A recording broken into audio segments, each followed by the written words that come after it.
قم للمعلم تبجيلا وقف أدبا، إن المعلم تاج يعتلي فينا أستاذنا، إننا نهدي المديح لكم فيض الينابيع والتوجيه تسقينا.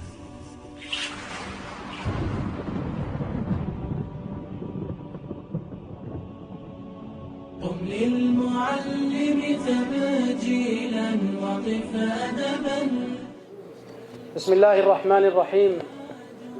الحمد لله رب العالمين، والصلاة والسلام على نبينا محمد وعلى آله وصحبه أجمعين. دار الزمان ومرت الأيام، وها هو رفيق دربنا في التربية والتعليم يترجل عن جواده بعد أن قضى 38 عاما في بناء الأجيال. إنه الأستاذ علي بن عليان الحج السفياني، فارس حفلنا لهذه الليلة، فحياه الله وبياه، وحياكم الله جميعا حضورنا الكريم. أبا عادل، لقد وجدنا فيك صدق القول وحب العمل وتوجيه صادر من القلب وتواضع في المعاملة. جبلنا كل ذلك على احترام شخصك، وزادنا معرفة بنفاسة جوهرك.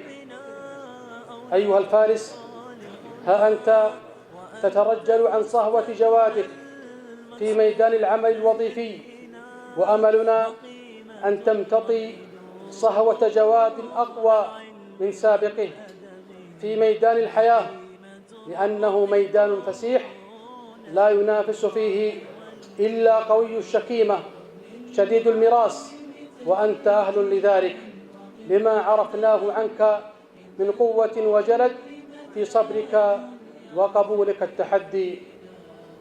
حفلنا الكريم خير بداية لكل بداية، آيات من كلام رب العالمين نعطر بها أسماعنا ونشنف به قلوبنا ويزداد بها إيماننا. آيات عطرة يتلوها الأستاذ عطلة مولوي، المعلم بحلقات تحفيظ القرآن الكريم بالشفا، فليتفضل. أعوذ بالله من الشيطان الرجيم. بسم الله الرحمن الرحيم. يا أيها الذين آمنوا اتقوا الله وقولوا قولا سديدا يصلح لكم أعمالكم ويغفر لكم ذنوبكم، ومن يطع الله ورسوله فقد فاز فوزا عظيما. إنا عرضنا الأمانة على السماوات والأرض والجبال، فأبين أن يحملنها وأشفقن منها وحملها الإنسان، إنه كان ظلوما جهولا. ليعذب الله المنافقين والمنافقات والمشركين والمشركات، ويتوب الله على المؤمنين والمؤمنات، وكان الله غفورا رحيما. صدق الله العظيم.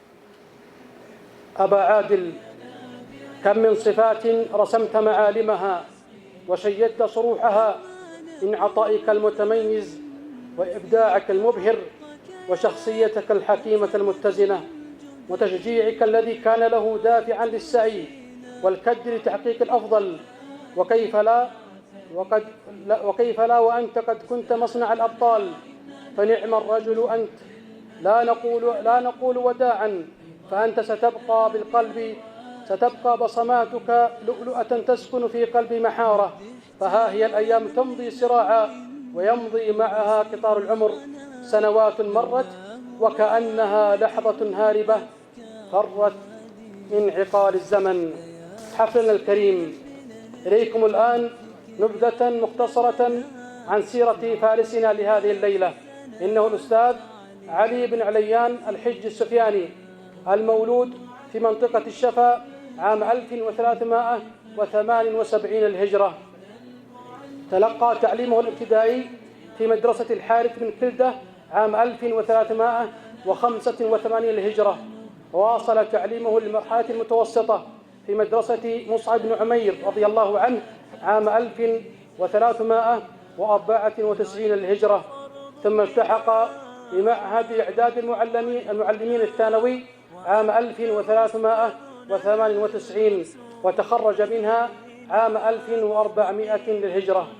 وتم تعيينه معلما في عام 1401 للهجرة بمدينة مهد الذهب بمدرسة البراقية. وفي عام 1402 تم نقله إلى مدينة الطائف حتى باشر عمله في ابتدائية عثمان بن أبي العاص رضي الله عنه بسيل آل عائش.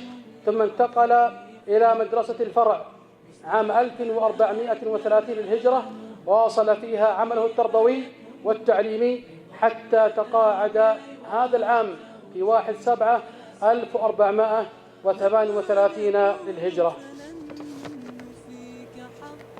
حفلنا الكريم، وللشعر في حفلنا مجال. قصيدة شعرية يلقيها أحد خريجي مجمع الشفا التعليمي لهذا العام، الأخ الطالب محمد بن حميد السفياني، فليتفضل. السلام عليكم ورحمة الله وبركاته. أسعد الله أوقاتكم بكل خير. أنا لا أجيد المقدمات فقط، اسمحوا لي أن أبدأ القصيدة.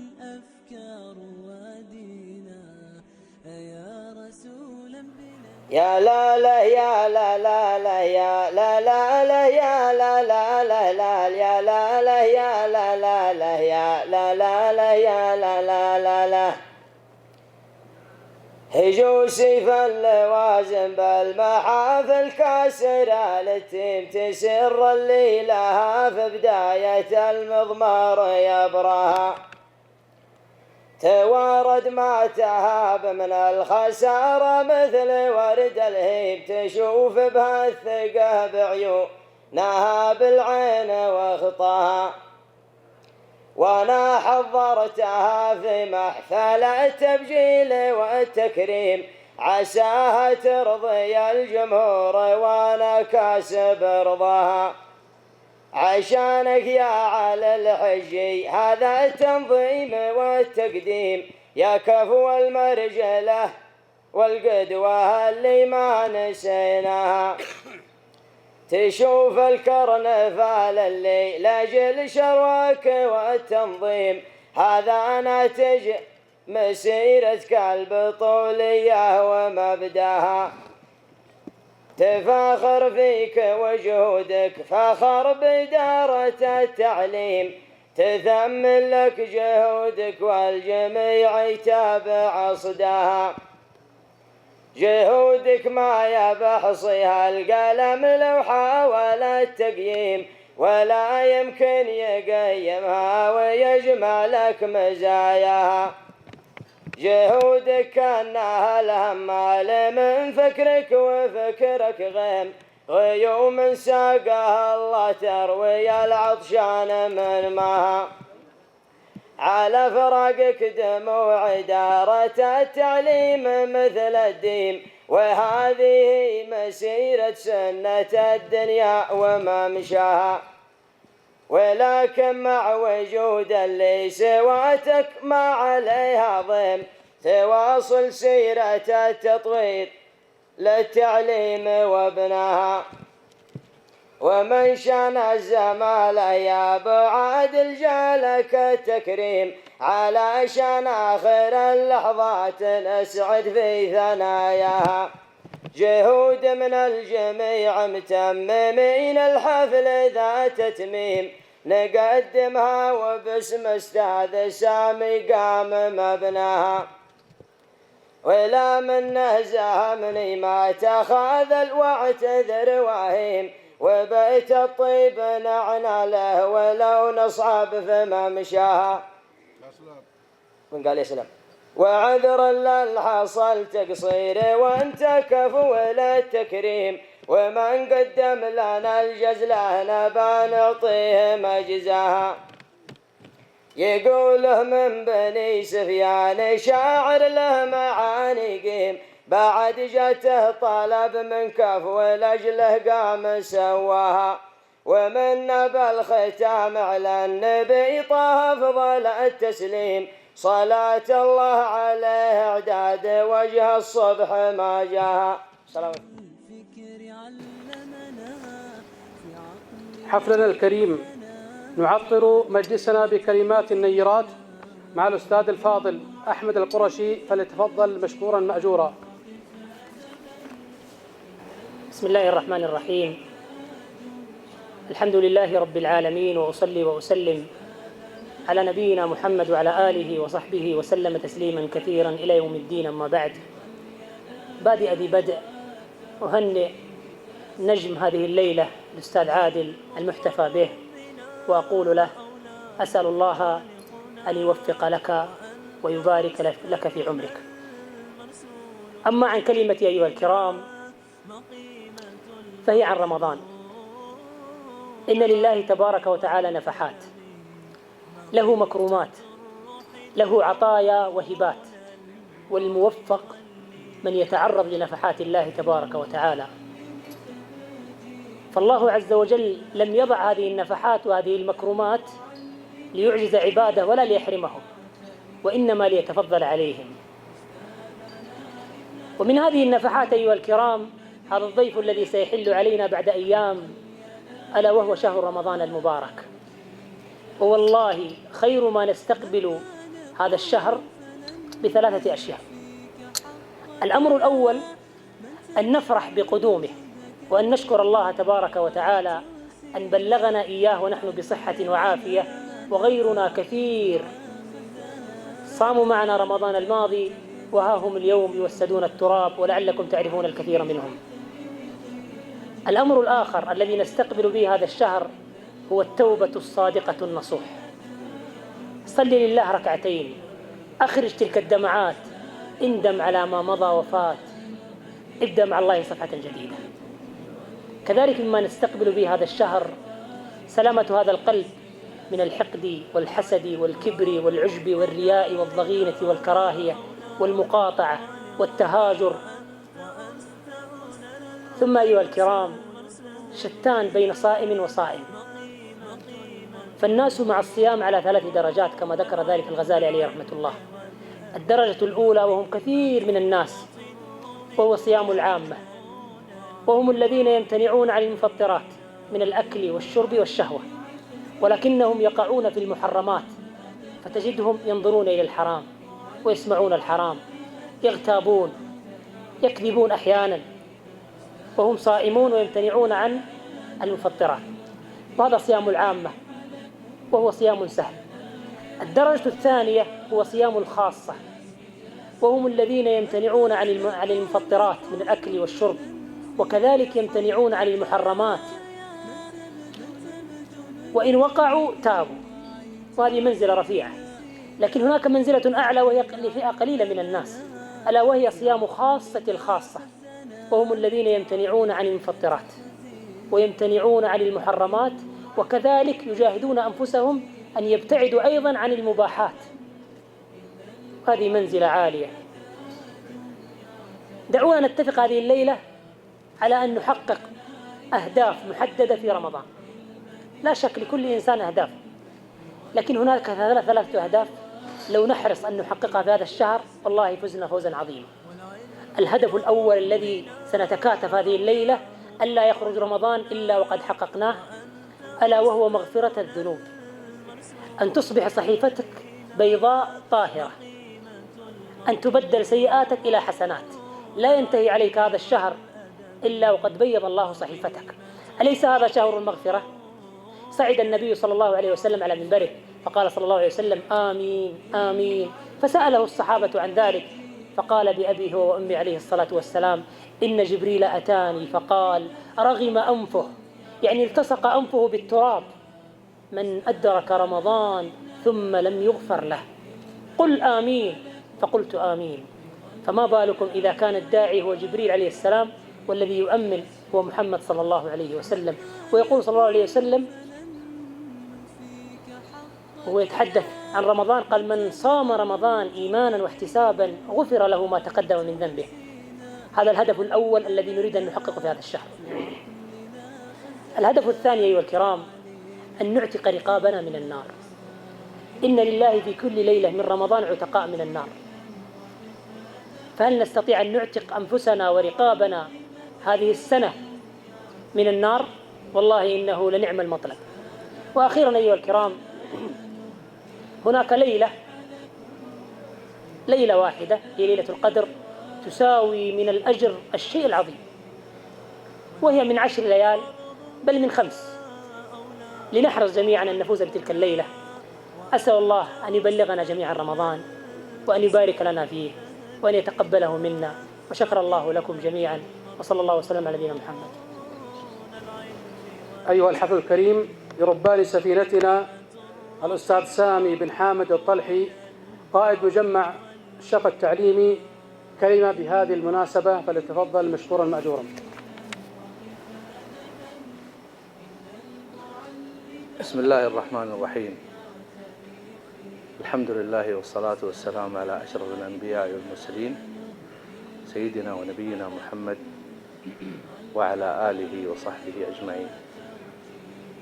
حياكم الله أيها الأحبة، أهلا ومرحبا في حفل تكريم الزميل والأخ الفاضل الأستاذ علي عليان. والحقيقة أن مثل هذه الليلة يجب أن يعد لها كلمات وقصائد وكثير من الأمور، ولكن بساطة هذا الرجل وأخلاقه العالية جعلتنا أن نكون بسطاء في كثير من الأمور. نحن نعرف أبا عادل تماما. هذا الرجل يختلف عن غيره. هذا الرجل فيه من سعة الصدر وفيه من الخلق العالي ما الله به عليم. لم نعهد من هذا الرجل يوما من الأيام أن كان فظا أو غليظا أو عنيدا، ولكننا عرفنا منه الإخلاص وعرفنا منه الانضباط والأدب. وأنا أقول حقيقة أن الأستاذ علي عليان من أصحاب الأخلاق الفاضلة القلائل في الوسط التعليمي. هذا الرجل يبادرك بالابتسامة قبل بداية الدوام، وهذه قليلة جدا ولا تجدها إلا في القلة. هذا الرجل لطيف، والله إني أعلم محبة طلابه وأبنائه له قبل أن يحبه الزملاء أو الإدارة أو حتى المسؤولين على مستوى التربية والتعليم. أقول بعد أن ترجل عن جوادي أن المستقبل أمامك بعادل، ولعل لديك ما تقدمه للمجتمع وما تقدمه للأمة وما تقدمه للأسرة، وقد أبليت بلاء حسنا يشفع لك ويكفي ويعتبر سجلا حافلا. أسأل الله سبحانه وتعالى أن يمد أبا عادل بالصحة والعافية، وأن يبدلنا لا نقول خيرا منه بل نقول مثله ويكفي. ثم عزاءنا في ذلك أن ذكراه ستظل خالدة في صدورنا ما بقينا في التربية والتعليم.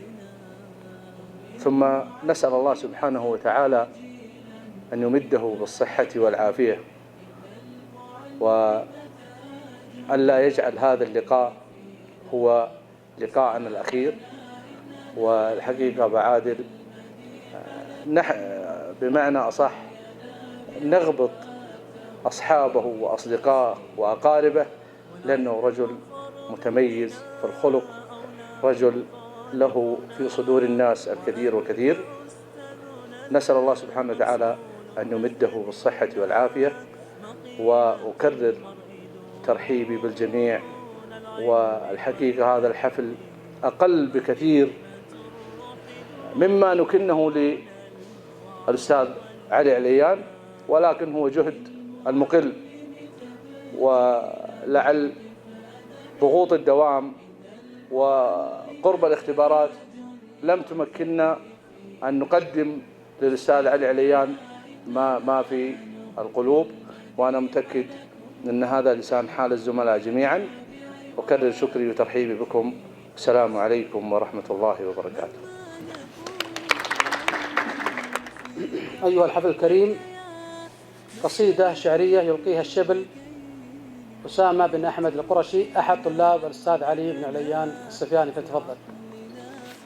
غمر الكون بأنوار النبوة، كوكب لم تدرك الشمس علوه، لم يكد يلمع حتى أصبحت ترقب الدنيا وما فيها دنوه، بينما الكون ظلام دامس فتحت للنور في مكة كوة، وطم الإسلام بحرا زاخرا بأواذي المعالي والفتوة. يا رسول الله إنا أمة زجها التضليل في أعمق هوة، قل لأتباعك صلوا وادرسوا إنما الدين هدى والعلم قوة.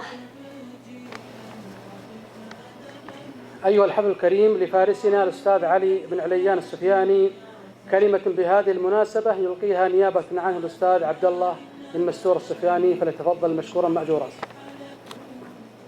بسم الله الرحمن الرحيم.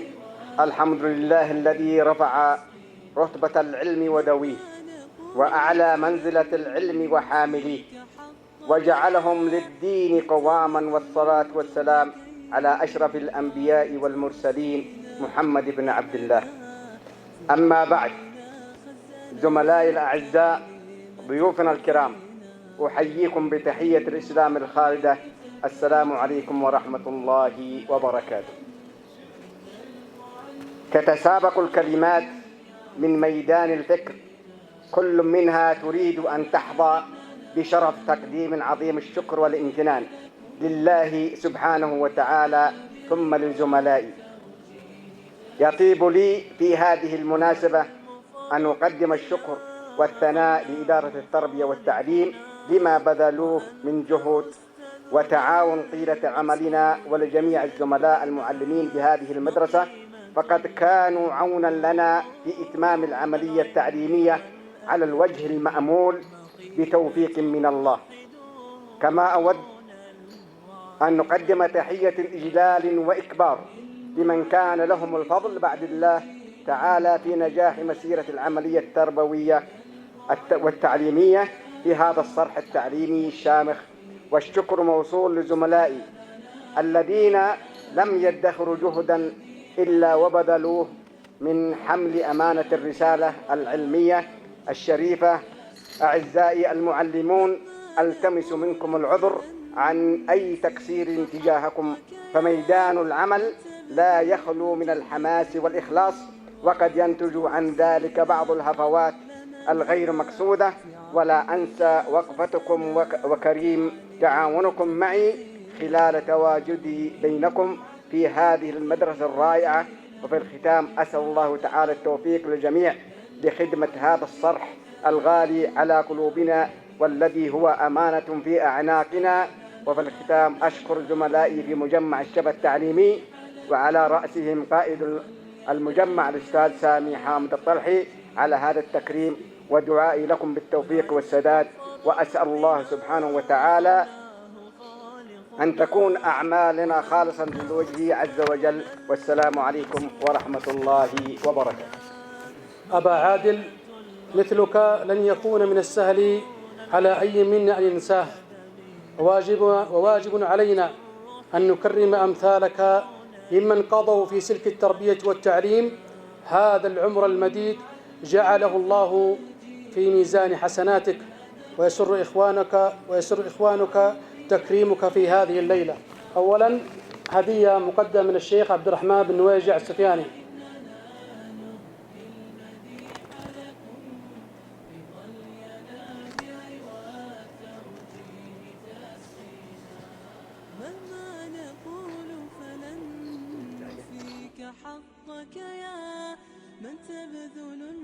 هدية مقدمة من علي بن مستور السفياني.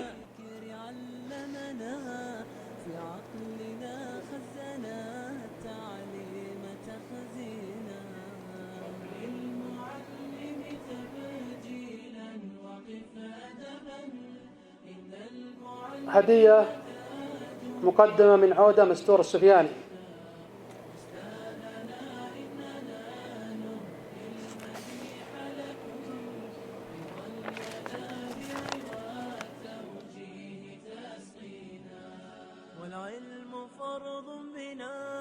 هدية مقدمة للأستاذ عبد الله مستور السفياني.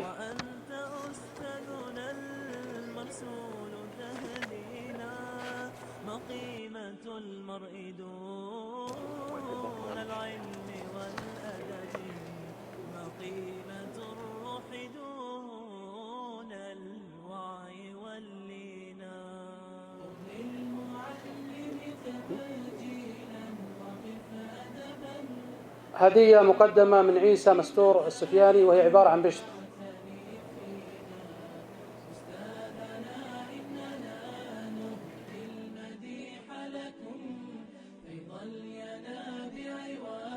هدية مقدمة من أبناء عمر بن إبراهيم السفياني.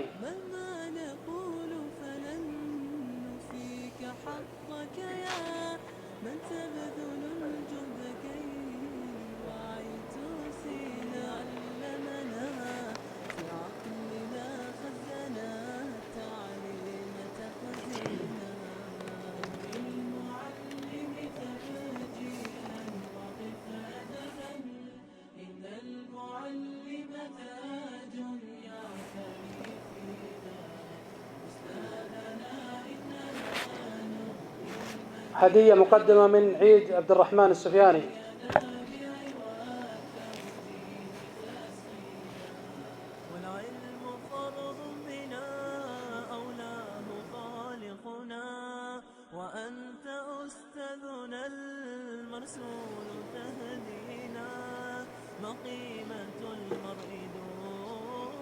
هدية مقدمة من حسن عمر السفياني.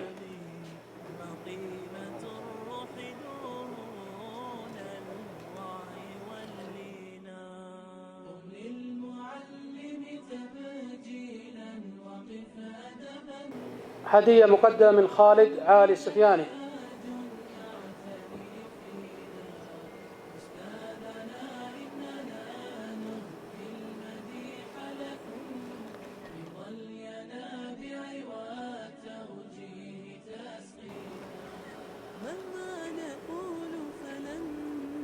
هدية مقدمة من عادل علي السفياني.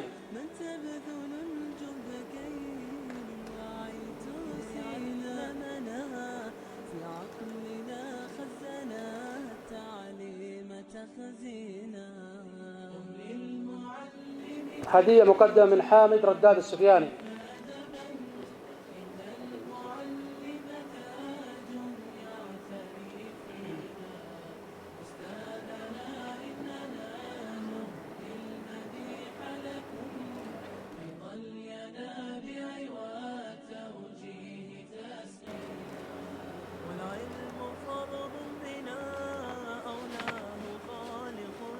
هدية مقدمة من عبد الله ساعد الطلحي.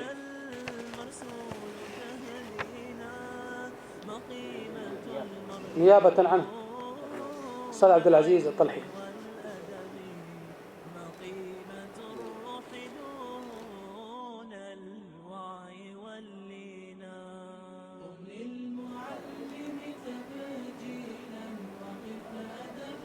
هدية مقدمة من الأستاذ صالح عمير السفياني.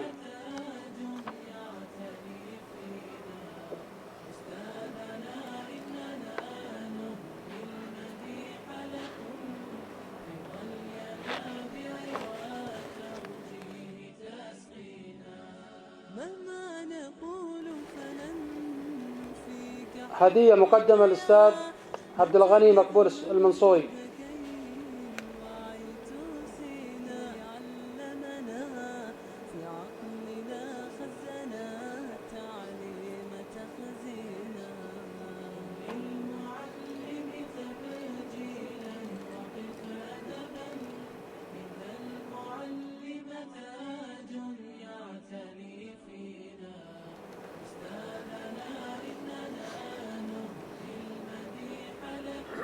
هدية مقدمة من الشبل أسامة أحمد القرشي.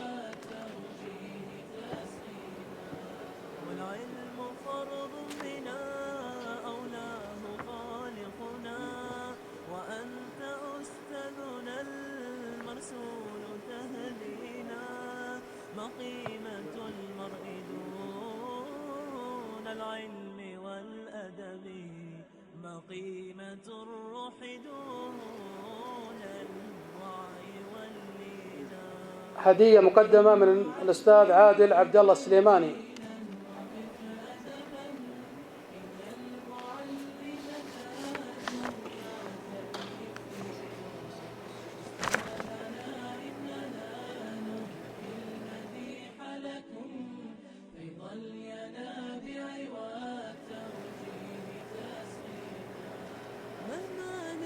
هدية مقدمة من الأستاذ حسن سالم الطلحي.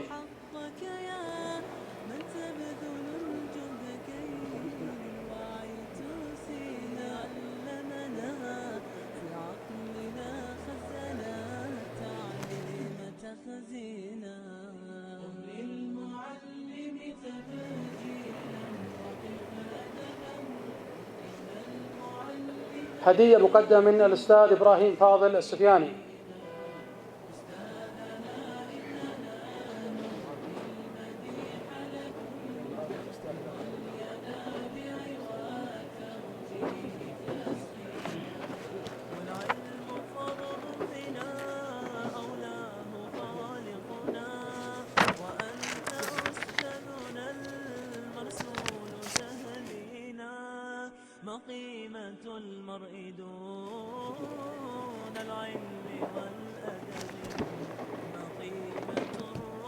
أيها الحفل الكريم، ويسر منسوب مجمع الشفا التعليمي تقديم هذه الهدية المتواضعة للأستاذ علي بن عليان السفياني.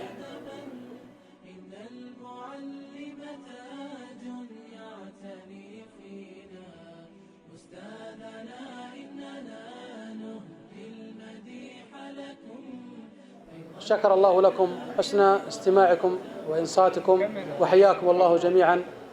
صلى الله وسلم على سيدنا محمد وعلى آله وصحبه وسلم. فيك حقك يا من تبذل الجهد كي